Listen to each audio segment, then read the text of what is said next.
'Back girl' 1 hour 52 minutes run టైమ్‌తో తమిళ్ నుండి తెలుగులోకి డబ్ చేసి జియో హాట్‌స్టార్‌లో స్ట్రీమ్ చేస్తున్నారు. ఇక సినిమా చూసాక నాకైతే చెప్తాను. కానీ కొంచెం సబ్స్క్రైబ్ కొట్టండి. ఫీడ్‌బ్యాక్ ఇస్తే ఇంకా మంచిది. ఇక మూవీ చూసాక నాకైతే డెఫినిట్‌గా ఎవరో ఒక్క అమ్మాయికి ఇలా జరిగితే ఆ బయోపిక్‌ని తీసినట్టు ఉంది తప్ప మూవీ అందరికీ నచ్చేదైతే కాదు. అసలు ఎవరికి నచ్చుతుందో కూడా తెలియట్లేదు. నాకైతే డైరెక్షన్ అండ్ అంజలి శివరామన్ గారి పెర్ఫార్మన్స్ నచ్చింది. మిగతా సినిమా మాత్రం ఏదో వాళ్ళు చూపెడుతున్నారు. నేనేదో చూస్తున్నాను అంతే. మొత్తం అమ్మాయి పర్స్పెక్టివ్‌లోనే ఉంటది కాబట్టి ఫెమినిజం లేడీస్‌కి లేదా ఇలాంటి సిట్యుయేషన్స్ ఫేస్ చేస్తున్న వాళ్ళకి అంటే ఎవరెవరితోనో తిరుగుతూ, పెళ్లి చేసుకోకుండా ఉండిపోతూ అలాంటి అబ్బాయిలు, అమ్మాయిలకి నచ్చాలే తప్ప ఎంటర్‌టైనింగ్ ఫిల్మ్ ఏం కాదు. ఫ్యామిలీతో అస్సలు చూడలేం. కొన్ని సీన్స్ ఇబ్బంది పెడతాయి. కొన్ని ఫ్యామిలీ సీన్స్ ఉన్నా గానీ. 'బ్యాడ్ గర్ల్' అనే టైటిల్‌కి తగ్గట్టే ఉంది హీరోయిన్ క్యారెక్టర్. అసలు ఏం చెప్దామనుకున్నారో ఇలా బ్యాడ్‌గా చూపించి ఇలా ఉండొద్దు అని చెప్పారా? లేదా అమ్మానాన్నల్ని ఇబ్బంది పెడుతూ వారి మాట వినకుండా మీకు నచ్చినట్టు ఉండండి అని చెప్పారా? క్లారిటీ లేని కంక్లూషన్.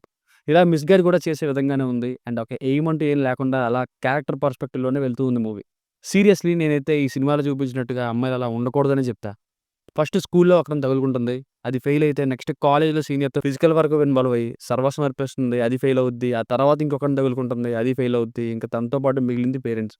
స్టూడెంట్స్ ముఖ్యంగా అమ్మాయిలు ఒక సర్టెన్ టైమ్‌లో తెలియక తొందరపడి తప్పు చేస్తారు. కొన్ని సంవత్సరాల తర్వాత రియలైజ్ అయ్యేసరికి అంతా అయిపోద్ది.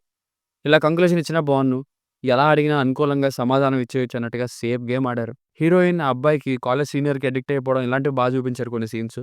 మేకింగ్ వైస్ బానే ఉంది మూవీ. బట్ నేను అంటుందేంటంటే స్టోరీ వైస్. 'అర్జున్' స్టోరీ ఏమో 'అర్జున్ రెడ్డి' స్టార్టింగ్ లవ్ స్టోరీలానే ఉంది.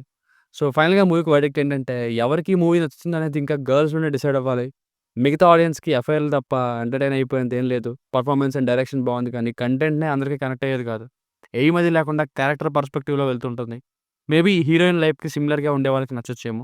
Barely entertaining and definitely not everyone's cup of tea. దీనికి రేటింగ్ వచ్చేసి నా ఒపీనియన్ 2.5/5. మీకు కనుక నా వర్క్ నచ్చినట్లయితే మరిన్ని రివ్యూస్ కోసం మన ఛానెల్‌ని సబ్స్క్రైబ్ చేసుకోండి. Thank you.